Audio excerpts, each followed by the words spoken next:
ফাতিমা তাসনিম নামের এক নারী কানাডায় বাংলাদেশ হাই কমিশনে মিথিলা ফারজানার পদে চাকরি পেয়েছেন বলে একটি খবর প্রকাশিত হয়েছে। তাতে ওই নারীর পরিচয় হিসেবে তথ্য প্রযুক্তি উপদেষ্টা নাহিদ ইসলামের বোন বলা হয়েছে। খবরটি সঠিক নয় বলে জানিয়েছেন নাহিদ ইসলাম। ফ্যাক্ট চেকিং বা তথ্য যাচাইকারী প্রতিষ্ঠান রিউমার স্ক্যানারও এটিকে ভুয়া খবর বলে জানিয়েছে। এ বিষয়ে 10 সেপ্টেম্বর রাতে নাহিদ ইসলাম বলেন, ফাতিমা তাসনিম নামের এই নারী আমার পরিবারের কেউ নন। তিনি কোথাও নিয়োগ পেয়েছেন কিনা তা আমি জানি না। তার সঙ্গে আমার কোনো যোগাযোগও নেই। তিনি মূলত গণ অধিকার পরিষদের নেত্রী।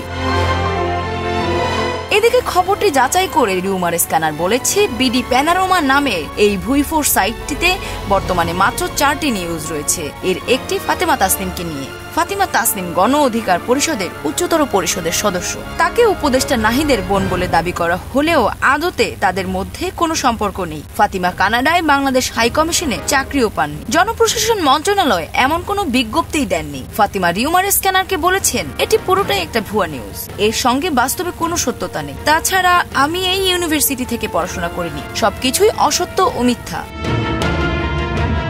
খবরটি প্রকাশ করা বিডি প্যানোরামা ওয়েবসাইটটি সম্পর্কে রিউমার স্ক্যানার বলেছে, এই সাইটটিতে বর্তমানে যে সংস্করণ সেটি ডোমেইন 2023 সালের আগস্টে রেজিস্ট্রেশন করা হয়েছে। গত 12 জুলাই সর্বশেষ আপডেট হওয়া ডোমেইনটির মেয়াদ 2025 সালের আগস্ট পর্যন্ত। তবে সাইটটির অস্তিত্ব পাওয়া যায় 2015 সাল থেকে। সে সময় থেকে নিয়মিত এই সাইটে মনগড়া সংবাদ প্রকাশ করা হচ্ছে। সেগুলো পরে আবার সরিয়েও নেওয়া হয়। সে বছরই একই নামে একটি ফেসবুক পেজও খোলা হয়। পেজটি বর্তমানে বাংলাদেশ থেকে 2 জন এবং যুক্তরাজ্য থেকে 2 জন পরিচালনা করছেন। এই পেজে গেলে এদের কর্মকাণ্ড সম্পর্কে কিছুটা ধারণা পাবেন। 2015, 2016 ও 2017 সালে বেশ সক্রিয় দেখা যায় এদের। সাইটের অনেক লিঙ্ক শেয়ার করা হয় সেই সময়ে। 2021 থেকে 2023 সালের মধ্যে হাতে গোনা কয়েকটি পোস্ট দিলেও 2 দিন আগে থেকে নতুন করে সক্রিয় হয়েছে পেজটি। ফাতিমা তাসনিমের বিষয়ে কথিত নিউজের লিঙ্কও শেয়ার করা হয়েছে সেখানে।